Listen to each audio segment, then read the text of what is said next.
Un dimanche tranquille d'octobre, le gigantesque pétrolier nav Andromeda était ancré dans la Manche, à seulement quelques kilomètres des côtes de l'île de Wight. Mais à l'intérieur de la passerelle du navire, une situation terrifiante et désespérée était en train de se dérouler. Le capitaine lança un appel frénétique, presque incompréhensible, à la garde côtière locale, la peur transparaissant dans sa voix. Il avait perdu le contrôle de son navire. Ce n'était pas à cause d'une tempête ou d'une panne mécanique. Lui et ses membres d'équipage s'étaient barricadés dans une salle sécurisée, se cachant d'un groupe d'hommes violents qui avaient menacé de les tuer et tentaient désormais de détourner le pétrolier géant. Un véritable siège moderne se jouait dans les eaux britanniques, une crise qui allait déclencher une réponse gouvernementale à grande échelle, ainsi qu'un assaut audacieux mené par la légendaire Special Boat Service. Mais avant de commencer notre histoire, cliquez sur « J'aime », assurez-vous d'être abonné, et activez la cloche de notification pour ne manquer aucune nouvelle histoire. Pour comprendre la nature unique de ce détournement, il faut d'abord explorer un aspect souvent invisible de l'industrie maritime mondiale, le monde des passagers clandestins. Chaque année, des milliers de personnes désespérées, issues de pays en développement, tentent d'échapper à la pauvreté ou à la persécution en embarquant secrètement à bord de navires commerciaux à destination de l'Europe ou de l'Amérique du Nord. C'est un pari extrêmement dangereux. Ils se cachent souvent dans les zones les plus périlleuses du navire, à l'intérieur de conteneurs, risquant l'asphyxie, ou dans le compartiment du gouvernail, un espace exigu situé juste au-dessus du gouvernail, exposé aux éléments et aux mouvements violents de la mer pendant plusieurs semaines. Beaucoup ne survivent pas au voyage. Pour le capitaine et son équipage, la découverte de clandestins représente un dilemme à la fois juridique et humanitaire. Le droit maritime les oblige à leur fournir nourriture, eau et soins médicaux. Cependant, ces passagers représentent également un risque pour la sécurité, et le processus pour les débarquer et les remettre aux autorités peut vite devenir un cauchemar bureaucratique. Dans de rares cas, mais de plus en plus fréquents, le désespoir des clandestins peut mener à la violence. C'est dans ce contexte que notre histoire prend place. Le nav Andromeda, un pétrolier battant pavillon libérien, avait commencé son voyage début octobre depuis le port de Lagos, au Nigeria, un point de départ fréquent pour les clandestins cherchant à atteindre l'Europe. Chargé de pétrole brut, le navire se dirigeait vers la raffinerie de Southampton, en Angleterre. Quelques jours après son départ, alors qu'il longeait les côtes espagnoles, l'équipage fit une découverte inattendue. Lors d'une inspection de routine, ils trouvèrent plusieurs Nigérians qui s'étaient cachés à bord depuis le départ de Lagos.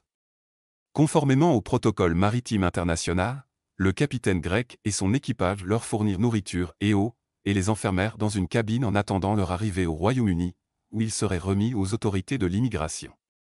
Le reste du voyage se déroula dans le calme. Mais à l'approche de la Manche et des côtes britanniques, l'état d'esprit des clandestins changea.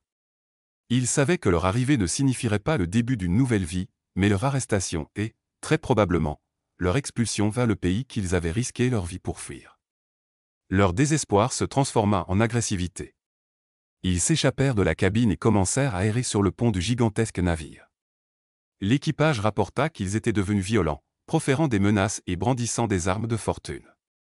Ils exigèrent que le capitaine change de cap, la situation échappait rapidement à tout contrôle. Face à cette menace imprévisible et effrayante, le capitaine prit une décision cruciale et salvatrice, il ordonna à tout son équipage d'abandonner leur poste sur le pont et la passerelle pour se replier dans la citadelle du navire. Une citadelle, ou salle sécurisée, est une installation moderne présente sur de nombreux navires commerciaux. Il s'agit d'une pièce blindée et fortifiée, généralement située dans la salle des machines, disposant de sa propre alimentation électrique, de ventilation autonome, et surtout, de ses propres systèmes de communication. Elle est conçue pour offrir un sanctuaire imprenable où l'équipage peut se réfugier en cas d'attaque, tout en gardant le contrôle sur les fonctions essentielles du navire, comme le moteur et la direction. Depuis l'intérieur de cette pièce sécurisée, le capitaine et son équipage étaient désormais prisonniers de leur propre navire. Ils contrôlaient sa navigation, mais pas le pont, désormais occupé par les hommes furieux et désespérés. C'est depuis la citadelle que le capitaine lança son appel de détresse Mayday à destination des autorités britanniques, expliquant que le contrôle du navire lui échappait et que son équipage et lui étaient en grave danger. Une confrontation tendue et imprévisible venait de commencer dans l'un des couloirs maritimes les plus fréquentés du monde. L'appel Mayday fut reçu par les gardes-côtes britanniques, qui transfirent immédiatement l'information aux plus hautes instances du gouvernement. L'affaire fut traitée comme un incident de sécurité nationale. Le comité d'urgence du gouvernement, appelé Cobra, fut convoqué pour gérer la crise.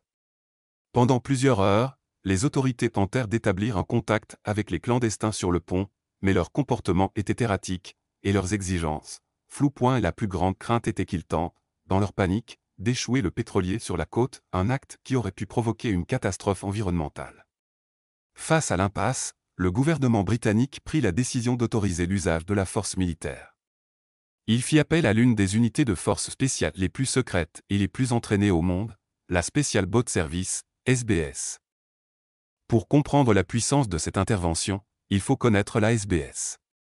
Il s'agit des forces spéciales navales britanniques, l'équivalent des Navy SEALs américains. Leur devise officielle est « par la force et la ruse ». Pendant des décennies, leur existence même fut un secret bien gardé, et ils opèrent encore aujourd'hui dans les ombres de l'armée britannique.